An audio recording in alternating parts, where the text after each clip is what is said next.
오늘 읽어 주시는 하나님의 말씀은 여호수아 24장 14절과 25절 말씀입니다. 여호수아 24장 14절과 25절 두 절 말씀을 같이 함께 읽도록 하겠습니다. 여호수아 24장 14절부터 25절까지의 말씀, 우리 한 목소리로 어떠한 버전을 갖고 있든지 상관없이 다 같이 큰 소리로 함께 봉독하도록 하겠습니다. 시작. 그러므로 이제 여호와를 경외하며 성실과 진정으로 그를 섬길 것이라. 너희 열조가 강저편과 애굽에서 섬기던 신들을 제하여 버리고 여호와만 섬기라. 25절. 그날에 여호수아가 세겜에서 백성으로 더불어 언약을 세우고 그들을 위하여 율례와 법도를 베풀었더라. 아멘. 할렐루야. 주님을 찬양합니다. 우리를 모이게 하시고 예배케 하신 하나님의 은혜를 찬양합니다. 다시 한번 우리 주변에 계신 분들께 이렇게 아까처럼 한 번 더 인사했으면 좋겠는데요. 이렇게 고백해 주십시오. 내 인생의 유일한 예배에 당신과 함께하고 있습니다.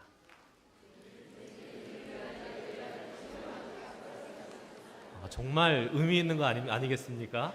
예, 우리 인생의 유일한 예배에 바로 옆에 계신 분들과 함께하고 있다는 이 사실, 정말 너무나도 여러분 한 사람 한 사람이 소중하고 얼마나 귀하고 감사한지 모르겠습니다. 그 귀한 형제 자매들과 함께 예배하고 주님을 섬길 수 있는 귀한 교회를 허락해 주신 하나님께 감사합니다. 아멘입니까? 아멘입니다. 저에게는 아들 셋이 있습니다. 그건 목사님 사정이고요. 첫째를 낳았는데 아들, 둘째를 낳았는데 아들, 셋째를 낳았는데 또 아들. 아들 셋이 없으신 분은 아멘 하실 수 있습니다. 네, 여러분이 아마 어린 아들 보이 3명과 함께 단 몇 시간만 지내고 나면 저를 존경스럽게 볼 수 있으실 겁니다. 동시에 또 치근하게도 생각하실 수 있을 겁니다. 쉬운 일이 아닙니다. 그런데 여러분들이 믿거나 말거나 많은 분들이 저희 아들 셋을 딱 보면서 하는 말이, 목사님 아들들 잘생겼네요. 인물이 좋습니다. 이렇게 종종 말씀하십니다. 진짜입니다. 목사 아들이 잘생겼다고 말을 듣는 게 이렇게 기분 나쁘시지 않으시죠? 그런 말씀들을 종종 하십니다. 그런데 그 말을 듣는 부모 입장으로 제가 기분이 참 좋습니다. 어느 부모가 자기 자식에 대해서 칭찬하고 좋은 말을 해주는 것을 마다할 부모가 있겠습니까? 그런데 제가 듣기 더 좋아하는 말이 있습니다. 이 말입니다. 목사님 애들은 잘생겼는데 목사님 닮아서 잘생겼습니다. 그런데 그런 말은 잘 안 하세요. 그리고 역시 사모님 때문이야. 역시 사모님 그 일조가 있어서 업그레이드가 많이 됐어요. 이런 말씀들을 많이 하시고 저를 완전히 무시하기가 다반수이십니다. 아이를 키우면서 여러분, 제가 아이들에게 어렸을 때 참 가장 많이 했던, 매일 밤마다 했던 말이 있습니다. 거의 협박 형식으로, 세뇌 형식으로 했던 말 중에 하나가, 얘들아, 아빠가 너 되게 사랑하는데 너희는 아빠를 사랑해? 이렇게 물어보는 것이었습니다. 그러면 우리 세 아들이 마치 병아리들이 입을 막 벌리듯이 아빠 사랑하지요, 아빠 사랑해요. 얼마만큼 사랑해? 그럼 당연히 하늘만큼 땅만큼 사랑해요. 그러면 그 옆에 있는 애가 나는 그 형아만큼 사랑하는 것보다 더 많이 사랑해.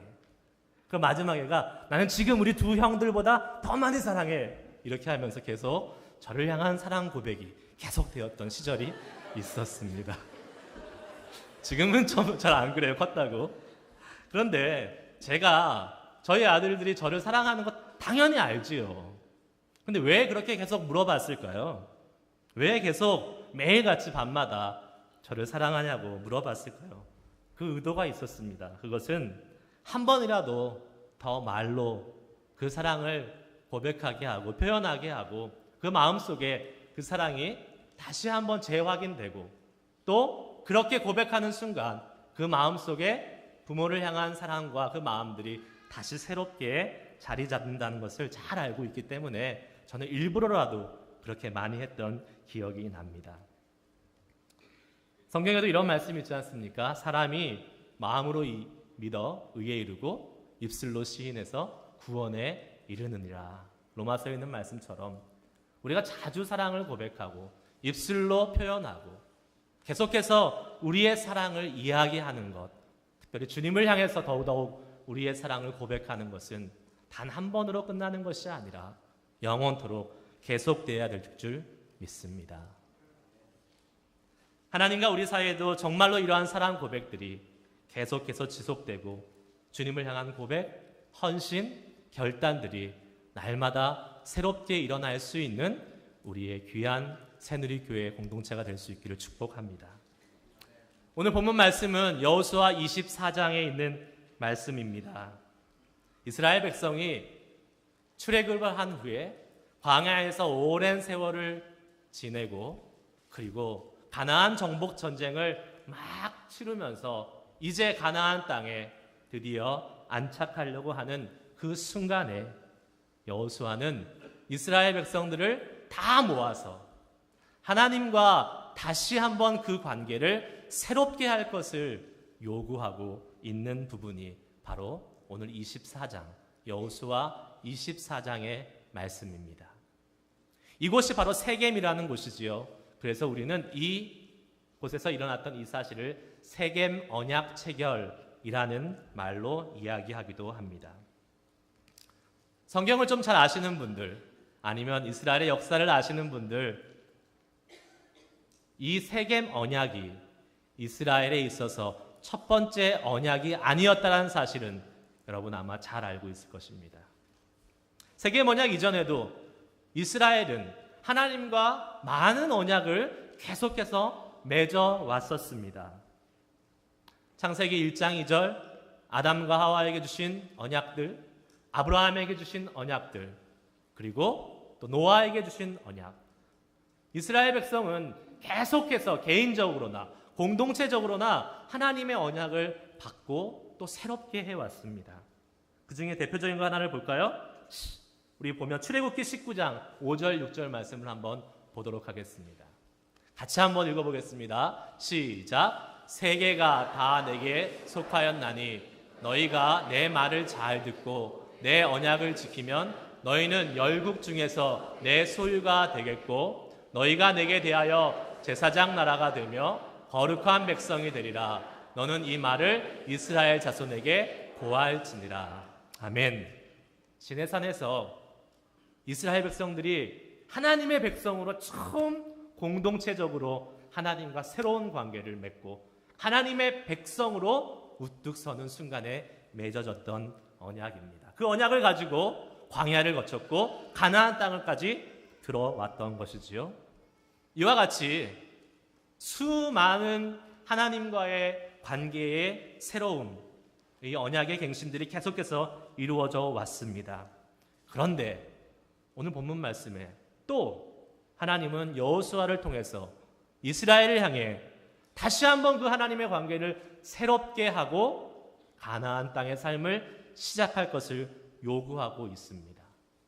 다시 한번 볼까요? 25절 말씀 한번 같이 읽겠습니다. 시작. 그날에 여호수아가 세겜에서 백성으로 더불어 언약을 세우고 그들을 위하여 율례와 법도를 베풀었더라. 여러분 이 말씀을 잘 보십시오. 성경의 배경을 한번 잘 생각해 보십시오. 제가 조금 전에 말씀드린 것처럼 출애굽해서 나오면서 광야에서 하나님의 놀라운 기적들을 충분히 경험했습니다. 그리고 가나안 전쟁을 하나하나 진행하면서 정복 전쟁을 진행하면서 전능하신 하나님 그리고 그 하나님의 놀라운 능력들을 경험한 이스라엘이었습니다. 그런데 과연 이들이 이렇게 하나님과 충분한 경험, 하나님을 충분히 알고 있었던 이스라엘이 하나님과 다시 새롭게 언약의 관계를 맺을 필요가 있었느냐 하는 것이 우리의 질문입니다. 14절 말씀에 보니까요, 이렇게 다시 나와 있어요. 그러므로 이제는 여호와를 경외하며 성실과 진정으로 그를 섬길 것이라. 너희 열조가 강 저편과 애굽에서 섬기던 신들을 제하여 버리고 여호와만 섬기라. 너희 열조가, 너희 조상들이, 너희 부모 세대가 섬기던 애굽의 신들을 제하여 버리고 하나님만, 여호와만 섬기라라고 말씀하시는 것, 이 부분도 이해가 되지 않습니다. 왜 그렇습니까? 이미 출애굽했던 1세대들은 다 죽었기 때문입니다. 애굽 신들을 갖고 나왔던 그 세대는 다 광야에서 죽었어요. 그런데 하나님은 그 애굽 신을 여전히 지금 다음 세대에 서 있는, 세겜 땅에 서 있는 이스라엘 다음 세대에 버리라고 말씀하고 있습니다. 이미 애굽 신을 섬기던 세대는 죽었고 자신들은 하나님의 그 능력을 깊이 경험했는데 왜 하나님은 이스라엘 백성들을 향해서 다시 하나님을 섬기라고 말씀하고 있습니까? 지금 세겜 땅에 서 있는 그들은 하나님을 잘 섬길래야 섬기지 않을 수 없는 그런 존재였다는 사실이지요. 그런데 여전히 주님은 다시 새롭게 여호와를 섬기라라고 요구하고 계신다는 사실입니다. 우린 여기서 참 중요한 한 가지 진리를 발견하게 됩니다. 그것은 우리가 과거에 경험했던 수많은 하나님으로부터 경험했던 그 은혜들이 있다 할지라도 그것이 지금 현재의 나의 신앙을 보장하지는 않는다라는 사실입니다. 내가 이전에 열심히 헌신했고 이전에 열심히 충성했고 하나님의 은혜를 정말 많이 경험했어요. 그런데 그것이 지금 나의 신앙을 개런티하지는 못한다는 사실입니다. 그러므로 중요한 것은 지금 바로 이 순간에 우리가 어떠냐라는 사실이에요. 과거가 중요하지 않다, 과거는 다 버려버려라, 이 말이 아니라 과거에 열심히 헌신했던 것, 과거에 열심히 주님의 은혜를 경험했던 것 중요하고 소중하지요. 그런데 그것에 의존해서 지금 내가 과거에 헌신했던 것처럼 열심히 헌신하고 있다고, 내가 예전에 주님을 사랑한 것처럼 지금도 사랑하고 있다라고 감히 말할 수 없다라는 사실입니다. 그러므로 신앙인은 우리들에게, 오늘을 살아가는 우리에게 필요한 것은 바로 오늘 이 시간 다시 주님과 새롭게 되어야 된다는 사실입니다. 늙은 닭이라는 표현이 있습니다. 늙은 닭. 제가 이 말을 하려고 하니까 몇몇 분들이 아유 목사님 제발 일부 예배 때는 하지 마세요. 일부 예배는 연세 드신 분이 많으니까 이 말씀 안 했었으면 좋겠습니다. 이렇게 얘기하시더라고요. 그런데 제가 나이를 이야기하는 것이 아니라는 것을 여러분들 아시길 바랍니다. 늙은 닭의 특징이 있습니다. 첫째는 알을 못 낳는다는 특징이 있습니다. 생산력이 없어요. 둘째는 고기가 질깁니다. 셋째는 질투심이 되게 많대요. 늙은 닭을 잘 관찰해 보면 영계들이 알을 막 낳으면 그 영계가 알을 낳으면 막 닭이 운대요. 알 낳았다고. 그러면 늙은 닭이 막 쫓아가서 그 알을 쫄라고 한다는 그런 습성이 있다라고 합니다. 이 늙은 닭의 특징을 기막히게 가지고 있는 교회의 사람들도 교회에 존재하고 있습니다. 알을 낳지 못한다는 것은 예수님의 복음의 능력으로 그 복음이 전해지고 그 복음의 그 놀라운 사역에 참여하기를 소홀히 하는 사람들, 하지 못하고 있는 사람들을 의미할 것입니다. 육질이 질기다는 것, 고집이 세다는 것이죠. 신앙생활을 하면서 연수가 늘고 신앙의 깊이가 깊어지면서 다른 사람을 품고 이해해주는 도량이 넓어지는 대신에 오히려 내가 신앙생활한 그 길이 정답이라고 편협한 아집을 가지고 다른 사람을 정죄하고 판단하는 사람들이 생겨나기도 합니다. 마지막으로 질투가 많다는 것, 누가 좀 더 헌신하려고 하거나 누가 좀 더 섬기려고 하면 그것을 보지 못하고 아유 왜 이렇게 유별나게 신앙생활을 하냐고, 왜 이렇게 튀면서 신앙생활을 하냐고, 그냥 좀 적당하게 하자고, 이렇게 핀잔을 주는 사람들 우리 주변에 있지 않습니까?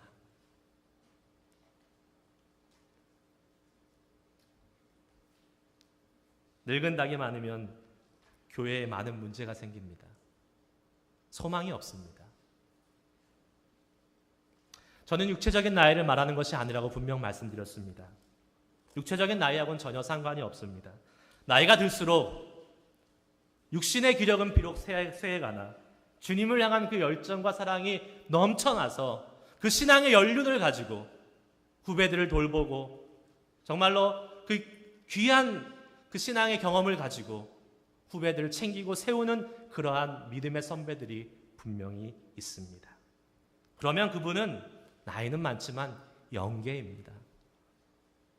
반면에 나이가 어려서 몸은 건장하고 에너지는 넘쳐나지만 주님을 위해 헌신하지 못하고 주님을 위해서 섬기는데 앞장서지 못하고 뒤로 물러서서 계속 말로만 교회가 어쩌느니 저쩌느니 우리의 선배들은 왜 이 모양이냐니 이런 불평만 늘어놓고 있다면 그 젊은이는 늙은 닭과 다를 바가 없습니다.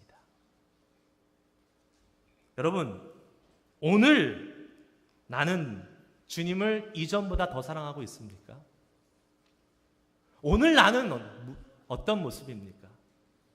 지금 나는 영계입니까? 아니면 늙은 닭입니까? 아니 이전보다 더 사랑하는 것은 고사하고 이전만큼이라도 사랑하고 계십니까? 이 질문에 누구도 네 그래요 나는 예전보다 더 주님을 사랑해요 이렇게 자신 있게 대답하기가 참 쉽지 않다는 것을 저를 먼저 보면 그렇게 생각이 듭니다.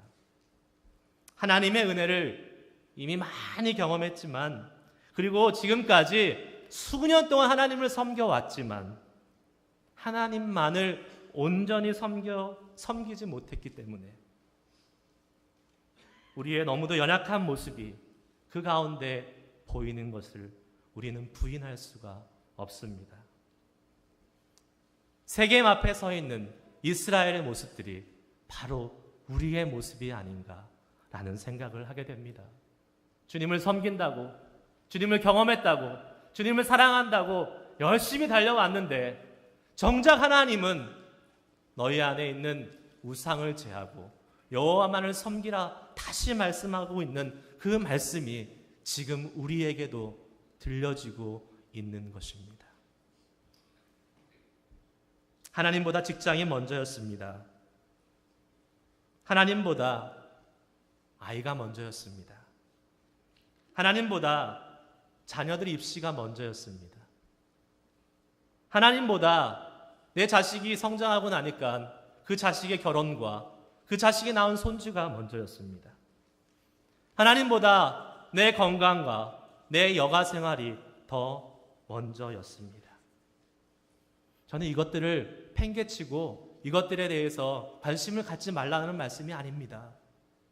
중요한 것입니다. 그러나 그것들이 여호와를 섬기는 것보다 더 앞에 가 있다면, 더 먼저, 더 프라이어티를 갖고 있다면 그것은 하나님이 보시기에 우리의 우상이 된다라는 사실입니다.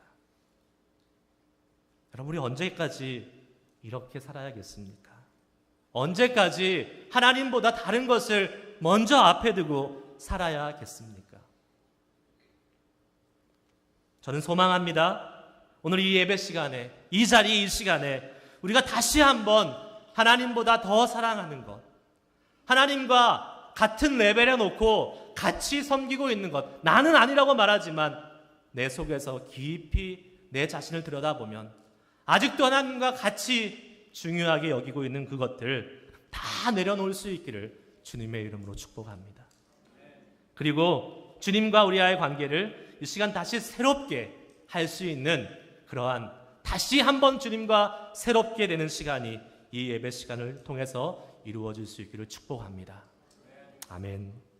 그 새로운 관계로 나아갈 수 있길 축복하고, 특별히 아직 주님을 모르시는 분이 계시다면, 아직 이러한 관계가 과거에 없었던 분이 계시다면 오늘 이 시간 이 자리가 바로 여러분 일생의 첫 주님과의 새로운 관계로 발걸음을 내딜 수 있는 역사적인 순간이 될 수 있기를 축복합니다. 아멘. 아멘. 그렇다면 우리는 어떻게 하나님과 이 새로운 관계를 정립할 수 있을까요? 새로운 관계를 세워나갈 수 있을까요? 오늘 본문 말씀을 우리가 한마디로 정리해 보자면, 이 세계 언약 여호수아 24장의 말씀을 단 한마디로 정리해 보자면 바로 여호와를 섬기라 라는 그 한마디로 정리할 수 있습니다. 하나님 외에 다른 거 다 버리고 여호와를만을 섬기겠다라는 결단과 헌신 그리고 실천, 그것이 우리에게 필요한 것입니다. 그렇다면 여러분, 하나님을 섬긴다는 것, 여호와를 섬긴다는 것은 어떠한 모습으로 어떻게 우리가 표현할 수 있을까요? 다양한 모습이 있겠지만 그 중에서 가장 확실한 한 가지 증거를 찾자면 바로 예배라고 이야기할 수 있습니다.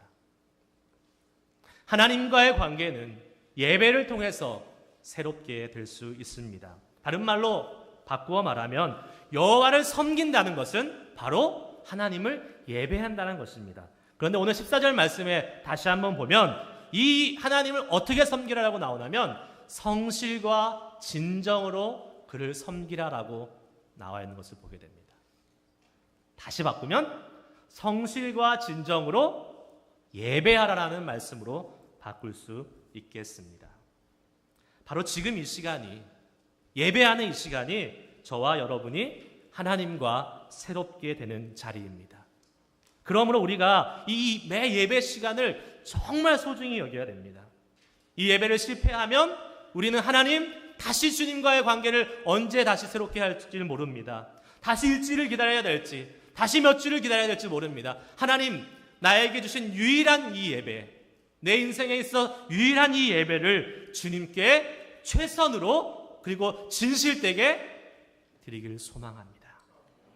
그러한 마음의 자세를 가지고 주님 앞에 나와서 우리의 모든 것을 걸고 예배할 수 있는 그러한 정말 나의 모든 것을 바쳐서 주님께 나아가는 시간이 우리 이 예배가 될 수 있기를 축복합니다.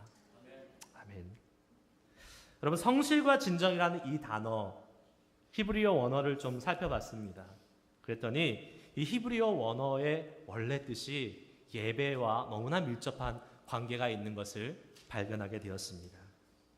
성실이라는 단어는 타밈이라는 단어인데요, 원래 완전하다라는 뜻, 그리고 흠없는 재물, 여기에 표현되었던 단어였습니다. 그리고 진정이라는 단어는 에메트라는 단어인데요, 이 단어는 하나님의 신실함을 표현할 때 쓰였던 단어였어요. 다시 바꿔 말하면 우리가 예배할 때 하나님께 흠없는 완전한 제물로 나아가야 되고 하나님의 신실하심을 쫓아서 나아가야 된다라는 이야기가 되겠습니다. 흠없는 제물이 되어서 하나님의 신실하심을 쫓아 예배한다는 것, 이거는 우리에게 귀한 한 가지 사실을 알려줍니다. 무엇이냐면 구약시대의 제사가 하나님께 제물을 드리는 것이라면 오늘날에 사는 우리의 이 예배는 하나님께 우리 자신을 드리는 예배라는 사실이에요. 예배를 보는 것이 아니고 예배는 드리는 것입니다. 예배에 와서 앉아있는 것이 아니라 예배는 드리는 것입니다. 하나님을 향해서 흠없는 거룩한 제물로 드리는 것입니다. 로마서 12장 1절 말씀, 여러분 잘 아시는 말씀이에요. 다 같이 한번 읽어봅시다. 시작. 그러므로 형제들아, 내가 하나님의 모든 자비하심으로 너희를 권하노니 너희 몸을 하나님이 기뻐하시는 거룩한 산제사로 드리라. 이는 너희의 드릴 영적 예배니라. 거룩한 산제사로 우리 자신들을 드려나가는 예배, 그것이 바로 하나님이 원하시는 예배라는 사실입니다. 다시 한번 생각해 볼까요? 그런데 과연 우리 자신을 돌아보면 우리는 부정하고 우리는 죄가 많고 우리는 거룩하지 못한 존재인데 어떻게 우리 자신들이 하나님 앞에 흠없는 제물로 예배할 수 있단 말입니까? 하나님이 애초부터 불가능한 것을 우리에게 요구하고 있는 것입니까? 아니죠. 성경은 절대 그렇게 얘기하고 있지 않습니다. 골로새서 1장 21절 22절 말씀을 한번 보겠습니다. 다 같이 한번 읽겠습니다. 시작. 전에 악한 행실로 멀리 떠나 마음으로 원수가 되었던 너희를 이제는 그의 육체의 죽음으로 말미암아 화목해 하사 너희를 거룩하고 흠없고 책망할 것이 없는 자로 그 앞에 세우고자 하셨으니. 아멘. 하나님께서 우리를 하나님 앞에 흠없고 책망할 것이 없는 자로 세우시겠다라고 말씀하고 계십니다. 약속하고 계십니다. 어떻게요? 예수 그리스도의 죽음으로, 화목케 하심으로. 그러므로 여러분, 우리가 하나님을 온전히 섬긴다라는 것을 이루어가기 위해서 온전한 예배를 드리려면 반드시 선행되어야 되는 조건 하나가 있는데 그것은 바로 예수 그리스도의 십자가의 사건이라는 사실입니다. 그리스도의 십자가의 보혈을 의지해서 예배 때마다 주의 거룩한 보좌 앞으로 나아갈 수 있는 우리가 되어야 된다는 사실이지요. 그러므로 우리는 예배에 나올 때마다, 주님 앞에 나올 때마다 예수님이 달리신, 피 흘리고 계신 그 십자가, 그것을 바라보면서 감격하며 감사하며 담대히 주님의 보좌 앞으로 나아갈 수 있는 우리가 되어야 될 줄 믿습니다. 예배 때마다 주님의 십자가를 묵상하고 우리를 위해서 피 흘려 돌아가신 그 주님 때문에 오늘 우리가 예배할 수 있다는 그 감격과 감사함으로 주님 앞에 예배할 수 있는 우리 모두가 되어야 될 것입니다. 여러분, 오늘도 그 떨림과 그 놀라운 은혜, 주체할 수 없는 감격으로 예배하고 계십니까?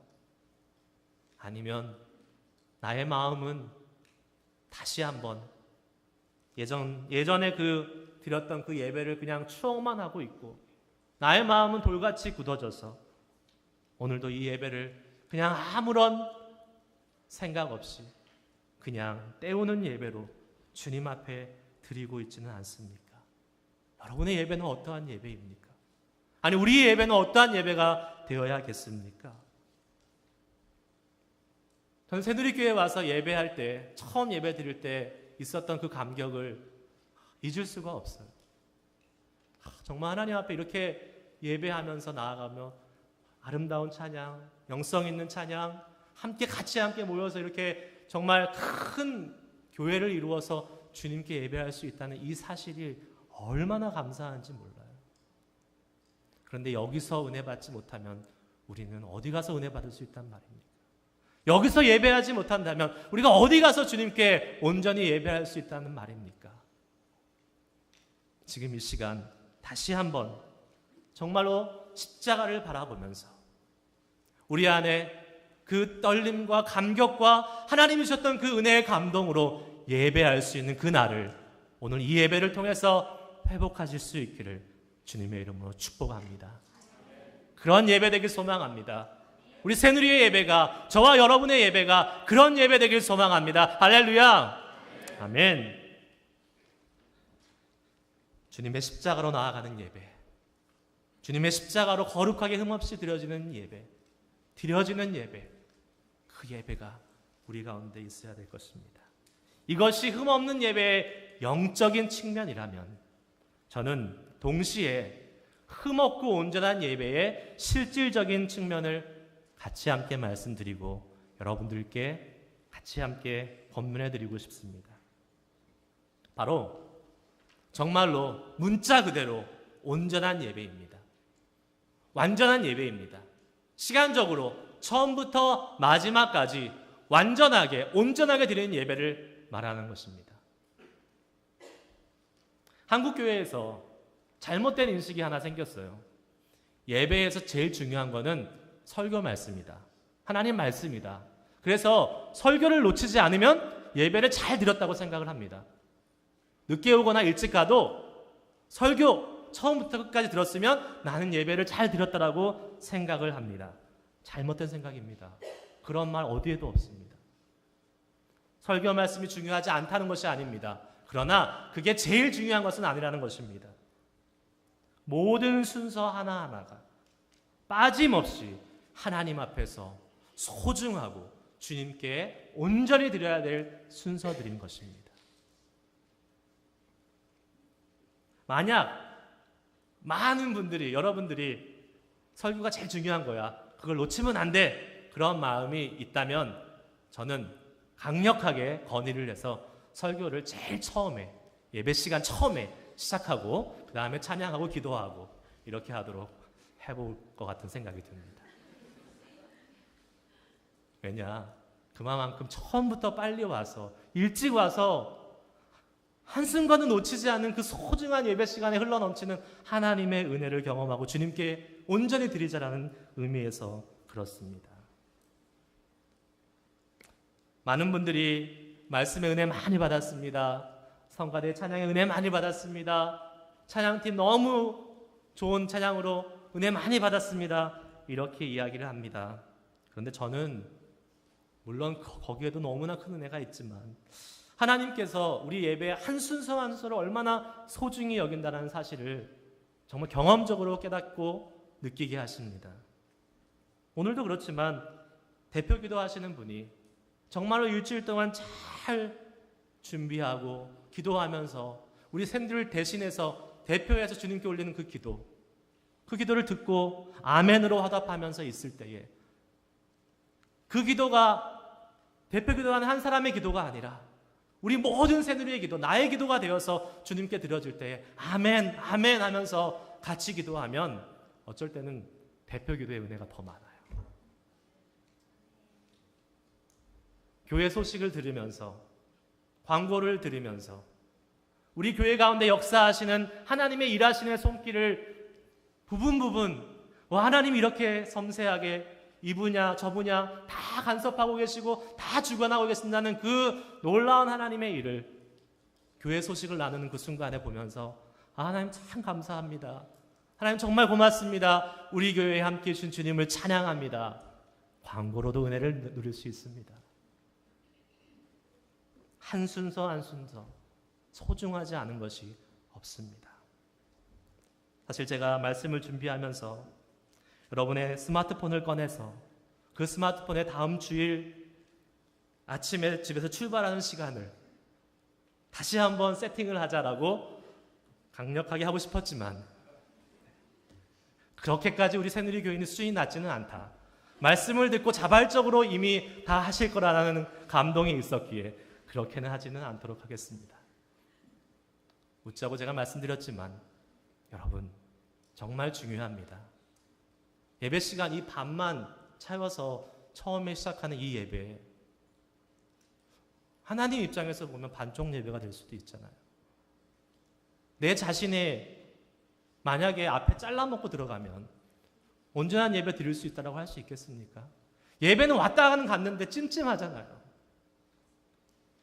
우리 주님 앞에 정말로 리더럴리 예배 그냥 그 자체 온전히 드릴 수 있는 처음부터 마지막까지 그러한 예배가 우리 교회 가운데 있고 모든 순서마다 이 예배를 통해서 주님의 이름이 높여지고 우리 자신을 드릴 수 있는 예배 될 수 있기를 소망합니다. 다음 주일날 송경일 목사님이 이곳에 오셔서 예배 시간에 딱 섰는데 교회를 잘못 온 건가? 저 끝에까지 다 차 있네? 이러한 반응이 나올 수 있도록 여러분 처음부터 마지막까지 온전히 예배할 수 있는 우리 모두가 될 수 있기를 주님의 이름으로 축복합니다. 아멘. 한 순서도 그냥 흘려보낼 수 없습니다.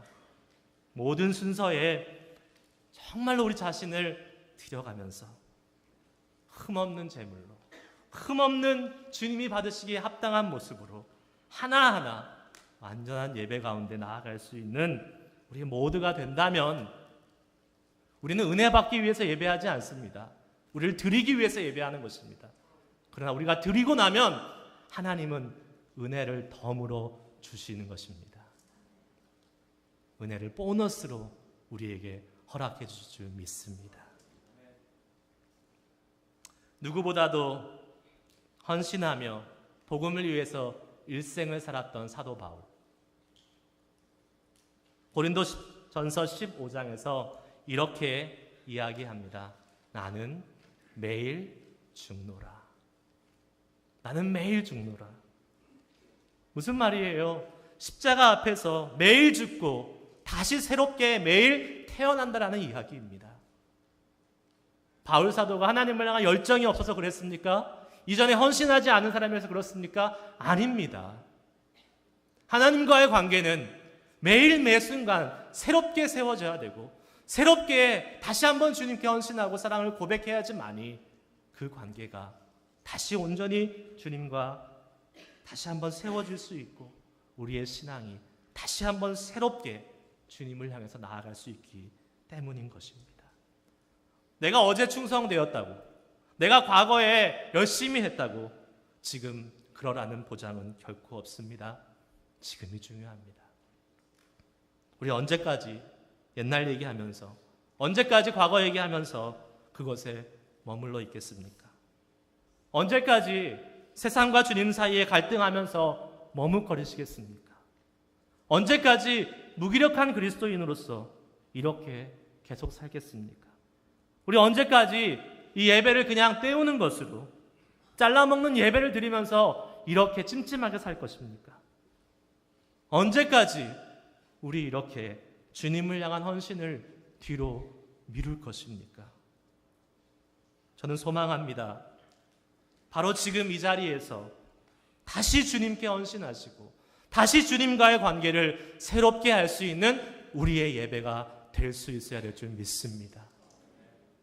이제 말씀을 마치고 나면 이제 한 10분 정도 남았을 겁니다. 헌금 드리고 이제 찬양하고 축도하고 나갑니다. 만일 지금까지도 여러분 아직 여러분의 자신을 온전히 주님께 드리고 있지 못하다고 생각이 되신다면 지금이라도 늦지 않았습니다. 이 시간 이후에 드려지는 모든 순서를 통해서 하나님, 내 자신을 온전히 주님 앞에 내어놓습니다.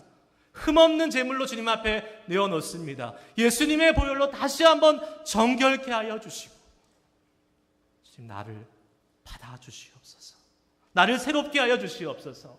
내가 이 예배를 통해서 새롭게 되어서 주님, 오늘 이후에 나의 삶은 이전과 같지 아니하고 주님이 원하시는 그 모습으로 다시 온전히 변화될 수 있기를 소망합니다. 그러한 마음으로 이 남은 예배의 시간을 드려나가고 우리 일생에 드려지는 모든 예배들이 그러한 예배의 모습으로 주님께 드려줄 수 있는 우리의 예배 될 수 있기를 간절히 축복합니다. 예수 그리스도의 십자가를 의지해서 주님 앞으로 나아가십시오.